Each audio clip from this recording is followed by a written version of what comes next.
Hello everyone, आप सब कैसे हैं? मैं उम्मीद करता हूं कि बहुत अच्छे होंगे और अपनी पढ़ाई को बहुत अच्छे से कर रहे होंगे। मैं Akash Kumar Badana ICT virtual classroom में आपका बहुत बहुत स्वागत करता हूं मेरे प्यारे बच्चों।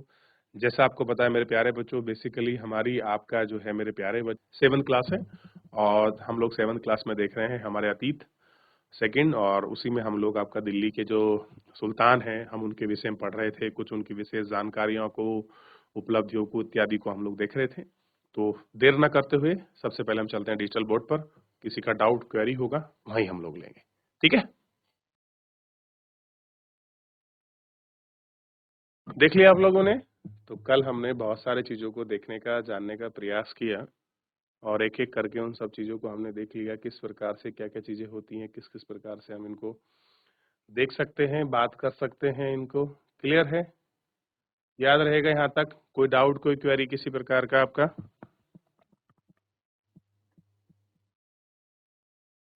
तो कल तक हम देख चुके थे मोहम्मद बिन तुगलक के अधिकारी जन को। हमने देखा कि कैसे उन्हें निम्न वर्ग के जो आपके लोग थे उनको ऊंचे पदों पर बैठाया, जिस वजह से मिनाज ए सिराज जो है और जो है उस समय के जो बहुत सारे लेखक हैं जैसे जियाउद्दीन बर्नी जैसे लेखकों ने इस बात के बारे में कहा कि राजा को जो बादशाह को सत्ता का नशा हो गया है और अविवेकता का वो अपने परिचय दे रहा है।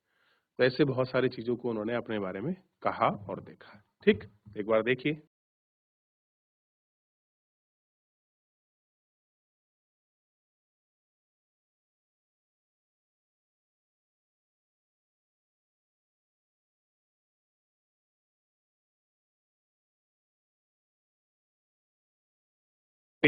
आगे बढ़े। अब आप सबसे पहले आगे बढ़िए और देखिए। पहले वाले सुल्तानों की तरह ही खिलजी और तुगलक शासकों ने भी सेनानायकों को भिन्न भिन्न आकार के सूबेदारों के रूप में नियुक्त किया। कह रहे जो अलग अलग लोग हैं उनको अलग अलग डिपार्टमेंट्स में अलग अलग जगह उनको नियुक्ति वगैरह दी गई। ठीक, और उनको देखा गया नियुक्ति वगैरह देकर कि किस प्रकार से है। ठीक, ये आपको देखा। और इसके इलाके में इक्ता कहलाए। क्या कहा? इक्ता, यानी कि भूमि के बदले, मतलब वेतन के बदले भूमि मिलना। इन्हें संभालने वाले अधिकारी जन इफ्तादार और आपके मुफ्ती कहते हैं। मुफ्ती का फर्ज था कि सैनिक अभियान का नेतृत्व करना, इफ्ता को कानून और व्यवस्था बनाए रखना। अपनी सैनिक सेवाओं के बदले वेतन रूपी मुफ्ती अपने इलाकों में राजस्व वसूली करते थे और मिलता था कि वे सैनिक भी आपकी तनख्वाह देते थे। मुफ्ती लोगों पर काबू रखने के लिए सबसे पहले प्रभावी तरीका था कि वो पसंद परंपरा से ना चले, ना कोई इक्ता थोड़ा सा समय के साथ मिले स्थानांतरण कर दें। सुल्तान अलाउद्दीन खिलजी और मोहम्मद बिन तुगलक के शासनकाल में नौकरी के नियम इतने कठोर नियम बढ़ गए कि उनको सख्ती से पालन करना पड़ा। मुफ्ती लोग एकत्र किए गए और राजस्व की रकम के हिसाब से और राज का लेखा जो अधिकारी है उनको नियुक्त किया गया है। ये सब बातें ध्यान रखनी चाहिए थी कि मुफ्ती द्वारा निर्धारित किए गए कर वसूलें और तय संख्या के अनुसार आपका सैनिक रखें। कैसे हैं? तय संख्या के अनुसार सैनिक रख लें। तो सब कुछ कैसे होता था? तय संख्या के जो मुताबिक थे उसी के मुताबिक आपका सैनिक आपके रखे जाते थे।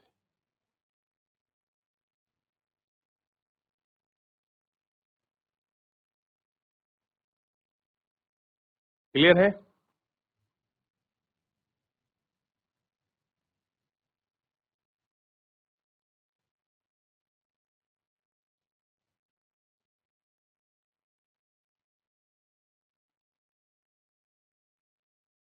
चलिए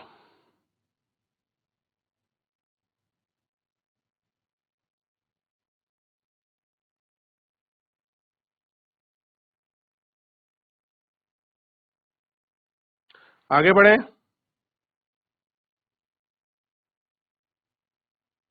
चलिए अब देखिए, हम लोग आगे बढ़ रहे हैं और गौर करके हर एक चीजों को हम लोग इसमें देखेंगे और एक एक कर कर हम लोग इन पर बात भी करेंगे।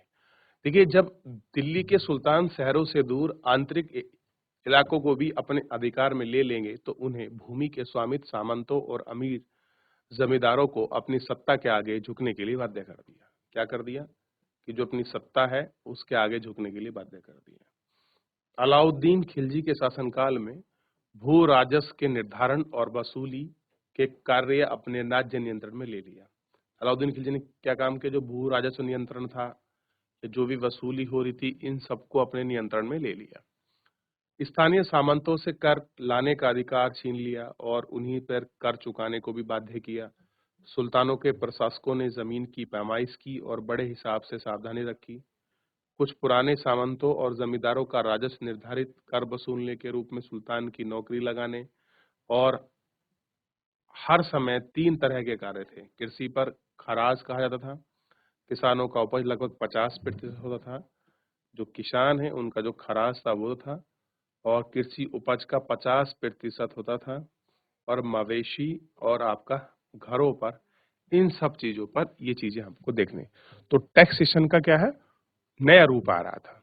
कृषि पर कर लग गया, जो उपज होगा, तो अगर आपसे पूछ ले खराज क्या था, तो कृषि पर लगने वाला कर था जो किसान को चुकाना होता था, और ये फसल का 50% होता था। ऐसे ही मवेशियों पर लगता था, घरों पर था, अब घराई कर लगता था। ठीक। और याद रखना जरूरी है कि उपमहाद्वीप में काफी बड़ा हिस्सा दिल्ली सल्तनत के सुल्तान के अधिकारों से बाहर ही था। दिल्ली से बंगाल जैसे सुदूर प्रांत में नियंत्रण कठिन था, और दक्षिण भारत में विजय के उपरांत बाद में ही पूरे क्षेत्र से स्वतंत्र हो गए। यहाँ तक कि गंगा के मैदानी इलाकों में घने बसे ऐसे क्षेत्र जिनके पैठन में सुल्तान की सेना असक्षम थी, स्थानीय सरकार सरदारों ने अपना शासन जमा लिया। जियाउद्दीन खिलजी और मोहम्मद तुगलक ने इलाकों पर जोर जबरदस्ती पर अपना अधिकार जमा लेते हैं, और वह अधिकार कुछ समय तक ही रहता पाता है। कुछ अधिकार ये इस समय तक रह पाता है।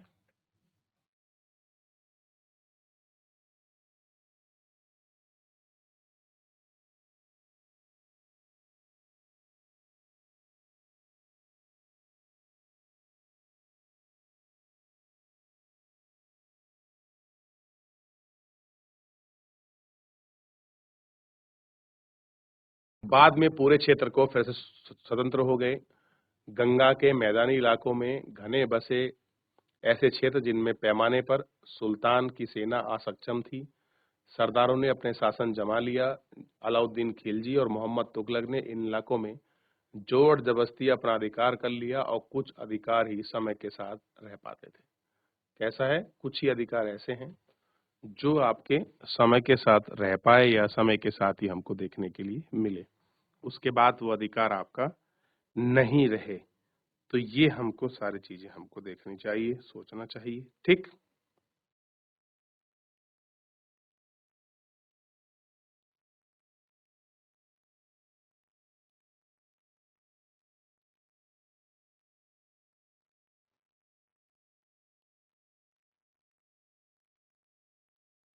चलिए, देख लिया। अब आपने देखा होगा सरदार और वहां उनकी किलेबंदी। सरदार थे और वो किस तरीके से किलेबंदी करते थे। अफ्रीका देश मोरक्को 14वीं शताब्दी में भारत से आए यात्री इब्न बतूता ने बताया है कि सरदार कभी कभी चट्टानी उबड़ खाबड़ पहाड़ी इलाकों के किनारों में वे कभी कभी बांस के झुरमुट में, बांस के पेला नहीं होती थी, बहुत बड़ा होता था, अलग अलग किस्म के आप तरह के गुत्थे थे और उन पर असर नहीं होते थे, वो कुल मिलाकर बहुत मजबूत होते थे। किसान इन जंगलों में रहते थे और किले का प्राचीन काम करते थे। घरों की दीवारों पर मसियों जो मवेशी उनके फसल रहती थी, इन सब पर पानी के अंदर भी उपलब्ध थे। वहाँ एकत्र किए गए वर्षा का जल था। इसके लिए वहाँ प्रबल शक्तिशाली सेनाओं का बिना रहस्य नहीं जलते। ये सेना जंगल में घुसकर खास तौर पर तैयार किए गए औजार में आपका बांसों से कटा डालती थी। जो बांस है वो उनको आपका काट डालती थी। ये हमको आपका देखना है। क्लियर है? ये आपको ध्यान रखना है। ठीक। चंगेज खां के नेतृत्व में मंगोलों ने 1219 में उत्तर पूर्व ईरान में ट्रांस अक्सेनिया यानी कि आधुनिक उज्बेकिस्तान पर हमला किया। इसके बाद शीघ्र ही दिल्ली सल्तनत पर धावा बोलना पड़ा। अलाउद्दीन खिलजी और मोहम्मद तुगलक के शासनकाल से आरंभ दिल्ली पर मंगोलों के धावे बढ़े, और इसके मजबूत होकर दिल्ली के सुल्तानों को ही एक विशाल स्थायी सेना रखनी पड़ी। इतनी विशाल देखभाल करने के लिए उनको भारी चुनौती थी और दोनों को ही चुनौती का सामना करना पड़ा। कैसा है, जो चुनौती है वो उनको सामना करना पड़ा, ये हमको देखना चाहिए। क्लियर है कि चुनौती किस प्रकार से है, कैसे कुछ है, ये सारी चीजें हमने इसमें देख ली और एक एक करके जो है हमने इस पर बात की किस तरीके से चुनौती है। ठीक,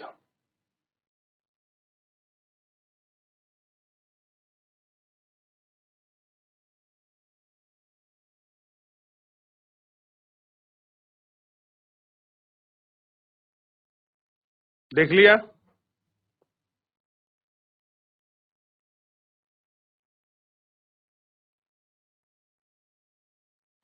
आगे बढ़े।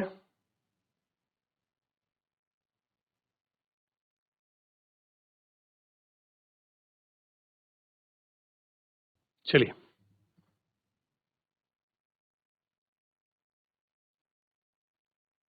अलाउद्दीन खिलजी और मोहम्मद तुगलक दोनों के दिल्ली में दो बड़े हमले हुए 1299 यानी कि 1300 में, और एक आपका 1302 और 1303 में। इनका सामना करने के लिए अलाउद्दीन खिलजी के पास एक विशाल सेना थी। क्या थी? विशाल सेना। ठीक, क्योंकि आप जानते हैं इस टाइम में आपका कुछ आक्रमणकारी जैसे नादिर शाह इत्यादि का जो हमला हुआ है, ठीक, और जो आपके मंगोल थे उनका हमला हुआ था। अब देखिए मोहम्मद, ये तो है अलाउद्दीन खिलजी के पास क्या है, एक मजबूत सेना है। मोहम्मद बिन तुगलक के शासन में प्रारंभिक वर्षों में सल्तनत पर हमला हुआ, मंगोल परास्त हुए, यानी कि मंगोलों को हराया इन्होंने। मोहम्मद बिन तुगलक ने अपनी सेना की शक्ति और अपने संसाधनों पर इतना विशाल था कि ट्रांस अक्सेनिया यानी कि उज्बेकिस्तान पर आक्रमण की योजना बना ली। कहाँ चले गए कि भैया हम क्या करेंगे, ये हम रोज दुखी करते हैं, आज हम इनको दुखी करने चलते हैं और हम लोग उज्बेकिस्तान पर हमला करते हैं। और एक स्थायी सेना लेने के तैयार हो गया और उस पर आक्रमण करने का दम था। इतनी बड़ी सेना थी कि स्थायी सेना लेकर हम वहां चल रहे हैं। अलाउद्दीन खिलजी अपने सैनिकों के लिए सीरी नामक एक नए गैरसिन शहर बनाया। तो सीरी जो शहर बना था, सीरी, उसका काम क्या था, जो मेरे सैनिक हैं जिनको मैं वेतन देता हूं उनको रहने के लिए शहर चाहिए, गैरसिन, जिसको गैरसिन कहते थे, गैरसिन शहर, वो कहाँ था, सीरी में था। गैरसिन शहर बनाने के लिए गैरसिन शहर बनाने के स्थान पर दिल्ली के चारों ओर सबसे पुराने शहर दिल्ली कुन्हा के निवासियों को खाली करवाया गया। तो जो लोग आपके दिल्ली के लोग रह रहे थे पुराने दिल्ली क्षेत्र में, जो मूल था, उनको वहां से खाली कराया गया। ठीक, और वहां छावनी बना दी गई। पुराने शहरों के निवासियों को दक्षिण में बनाई गई राजधानी दौलताबाद भेजा गया।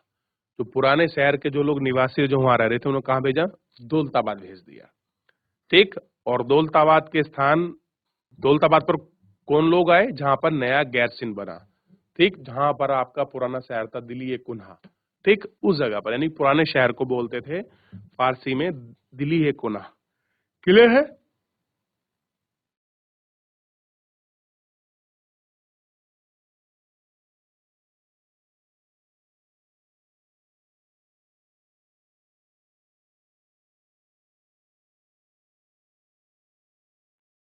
देख लिया। सैनिकों के पेट भरने की समस्या को गंगा यमुना के बीच की भूमि के रूप में, कर के रूप में खेती की पैदावार पट्टी को हल किया गया कि गंगा यमुना की जो बीच की बेल्ट है, इसमें जो पैदावार होती है, यही पैदावार क्या है, हमारे सैनिकों को पेट भरने के लिए काम करेगी। क्या कर्ज लगा गया, ठीक, और किसान उपज का 50% ये हिस्से के तौर पर ले थे। अभी हमने पीछे पढ़ा, जो खैराज था वो टैक्स के रूप में सेना को खिलाने के लिए उसे ज्यादातर खाद्यान्न इकट्ठा किए। सैनिकों की विशाल सेना की संख्या की जरूरत पूर्ण करने के लिए एक अतिरिक्त कर लगाना पड़ा और उसी क्षेत्र में भी अकाल पड़ गया। अब जहां से टैक्स लगाया था उस क्षेत्र में भी अकाल पड़ गया। ठीक, तो दिक्कत हो रही, सैनिकों को वेतन देना होता था और अलाउद्दीन खिलजी सैनिकों को इक्ताओं के स्थान पर नगद वेतन थे। इसकी सबसे अच्छी बात क्या थी, जमीन के बदले अपने सैनिकों को नगद वेतन देता था और सैनिक अपना आवश्यक सामान दिल्ली के व्यापारी से खरीदते थे और यही आशंका थी कि व्यापारी अपनी चीजों की कीमतें बढ़ा देंगे। इसको रोकने के लिए अलाउद्दीन खिलजी ने दिल्ली में वहां चीजों की कीमतों पर नियंत्रण लागू कर दिया। अफसर बड़ी सावधानी से कीमतों का सर्वेक्षण किया करते थे और जो व्यापारी निश्चित दरों का उल्लंघन करते थे उनको सजा मिलती थी। क्या मिलती थी? सजा। क्लियर है? तो ये सुनिश्चित किया गया कि अगर मान लीजिए कीमतें बढ़ जाएंगी तो वेतन कम लगेगा, वेतन कम लगेगा तो सैनिक विद्रोह करेंगे, विद्रोह करेंगे तो सेना मजबूत नहीं रहेगी।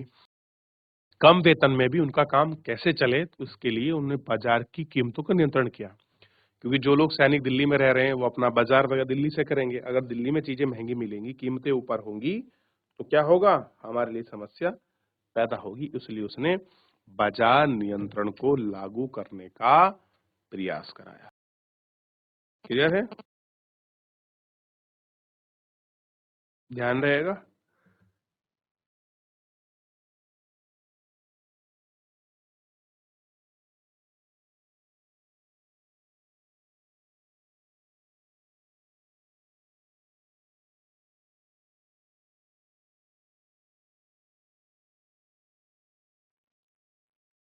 देख लिया आप लोगों ने?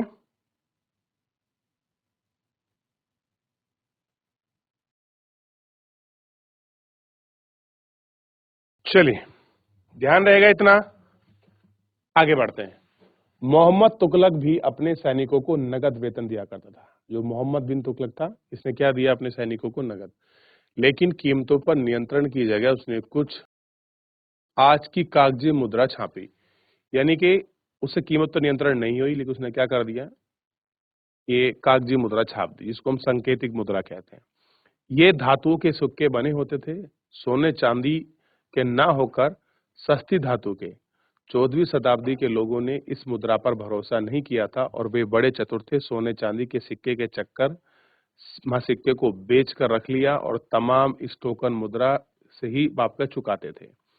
सस्ती मुद्रा जैसे जाली सिक्के भी बड़े आसानी से बन गए। होता क्या था कि इस नोट की जाली यानी कि फोटोकॉपी करना या उस जैसा हूबहू बनाना बड़ा आसान था। और यही कारण है कि मोहम्मद बिन तुगलक अलाउद्दीन खिलजी की कंपैरिजन में आपका बाजार नियंत्रण और मुद्रा नियंत्रण पर अपना कंट्रोल नहीं कर पाए, जबकि अलाउद्दीन खिलजी ने इसमें बड़ा अच्छे से काम किया है। क्लियर है? तो ये सारी चीजें हैं जो आपको देखने के लिए मिलेंगे।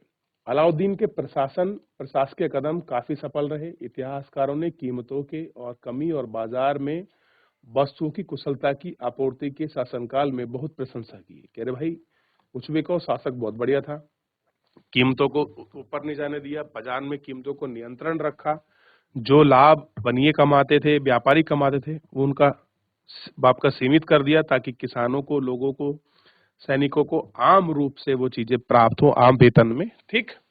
और मंगोलिया आक्रमण खतरों को उन्हें सफलतापूर्वक थामा और मोहम्मद बिन तुगलक द्वारा उठाए गए प्रशासनिक कदम बेहद असफल रहे। जैसे उसने राजधानी ट्रांसफर कर दी, उसको दिक्कत रही भाई। वो राजधानी मुंगेर से दौलताबाद ले गया। अब दौलताबाद ले आने के बाद वहाँ खाली करवा, तो लोग परेशान हुए। फिर उन्होंने टैक्स लगा दिया, जहां टैक्स लगाया वहीं अकाल पड़ गया। तो कश्मीर पर उसका नियंत्रण पूरी तरह से विफल रहा।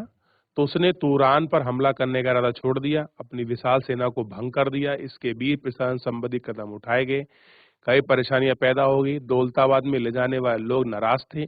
करों में वृद्धि, गंगा यमुना दोआब में अकाल बिंदुवस्त हुए और बगावत उतरी। तो मोहम्मद तुगलक को अंततः टोकन मुद्रा वापस करनी पड़ी। कैसा है? जो टोकन मुद्रा है वो अंत वापस करनी पड़ी। क्लियर है? ये हमको ध्यान रहेगा।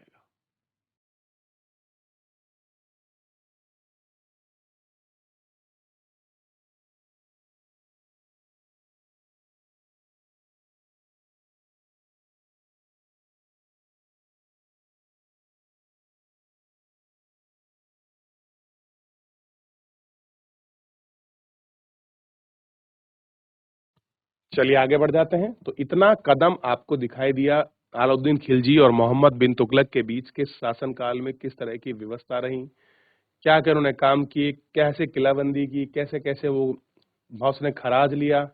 और यही कारण था खैराज लेने का कि जो उसकी सैनिक है उनको वेतन आपका वो नगद रूप में दे। कौन? अलाउद्दीन खिलजी। दिया तो मोहम्मद बिन तुगलक ने भी, लेकिन वो बाजारों पर नियंत्रण नहीं कर पाया।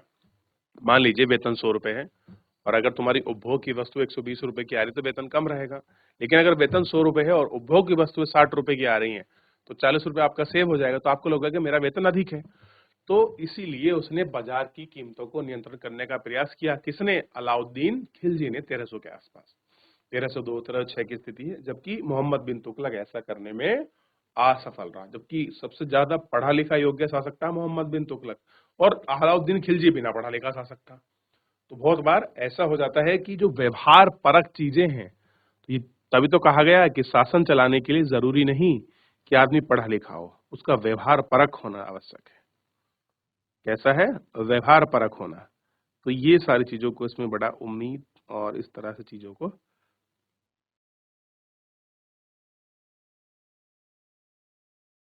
क्लियर है। आगे बढ़ जाएं। अब देखिए, इतना हम लोग देख चुके। अब यहां देखिए, तमाम असफलताओं की गिनती करने में हम कभी कभी भूल जाते हैं कि सल्तनत के इतिहास में पहली बार दिल्ली के किसी सुल्तान ने मंगोल इलाकों को फतेह करने की योजना बनाई थी। सब कुछ आप देख लीजिए, लेकिन पहली बार कोई शासक था जो दिल्ली का सुल्तान था जो मंगोलों पर फतेह करने की योजना बना रहा था। ठीक। अलाउद्दीन खिलजी खिलजी के प्रतिरक्षा बल था, परंतु मोहम्मद बिन तुगलक द्वारा उठाए गए कदम मंगोलों के विरुद्ध सैनिक और आक्रमण की योजना का हिस्सा था। भाई, खिलजी ने क्या काम किया? अलाउद्दीन खिलजी ने, वो तो अपने प्रोडक्शन के में था। क्या कर रहा था? प्रोडक्शन। कि भाई कोई युद्ध करेंगे तो मैं उनको संरक्षण करूंगा। लेकिन मोहम्मद बिन तुगलक ने कहा कि अगर ये एक्शन करेंगे तो हम इन पे अटैक करेंगे उल्टा। तो कितनी बड़ी बात थी। ठीक, चाहे उसका शासनकाल कैसा रहा, लेकिन हिम्मत और उसके उठाए गए शासनिक कदम की हमेशा हमको प्रशंसा करनी चाहिए। ठीक, हमको देखना चाहिए कि वो कैसे किस प्रकार कर रहा है।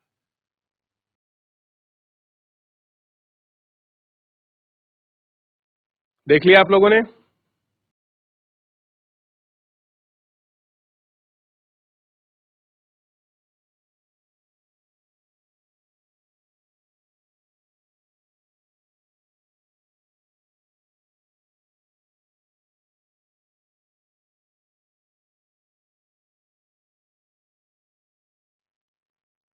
आगे बढ़े।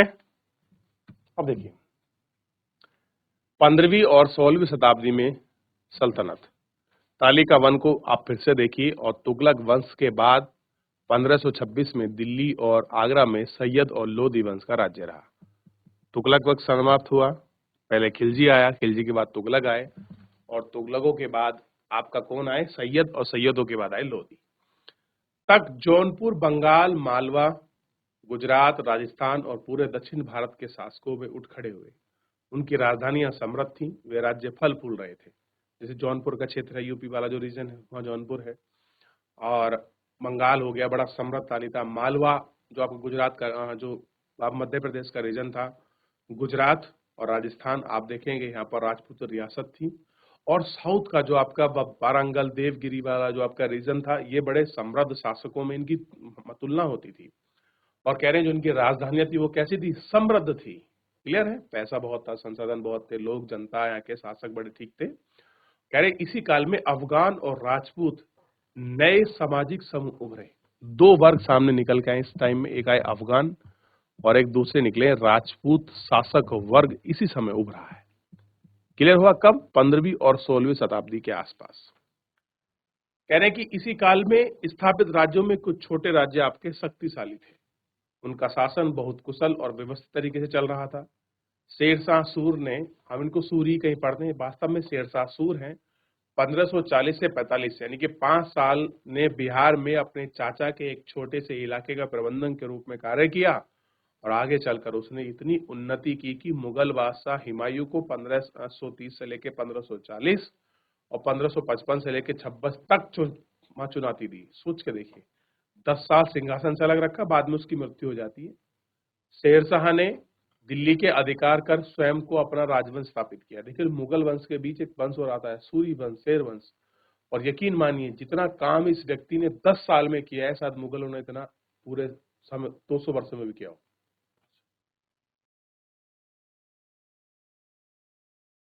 तो मेरे प्यारे बच्चों, इन सारी चीज़ों को हम जो है नेक्स्ट लेक्चर में लेंगे और उसके शेष पार्ट को हम लोग कल करेंगे। तो मैं उम्मीद करता हूँ कि आप लोगों ने रिवीजन किया होगा और रिवीजन करेंगे, पढ़ेंगे और दोनों जो आपके राजा हुए हैं, मतलब जो बादशाह हुए हैं, सुल्तान हुए हैं, मोहम्मद बिन तुगलक और आपका अलाउद्दीन खिलजी, इनके आपस में और कंपैरिजन कर पढ़ेंगे। चलिए फिलहाल आज के लिए इतना ही, मिलते हैं नेक्स्ट लेक्चर में। धन्यवाद।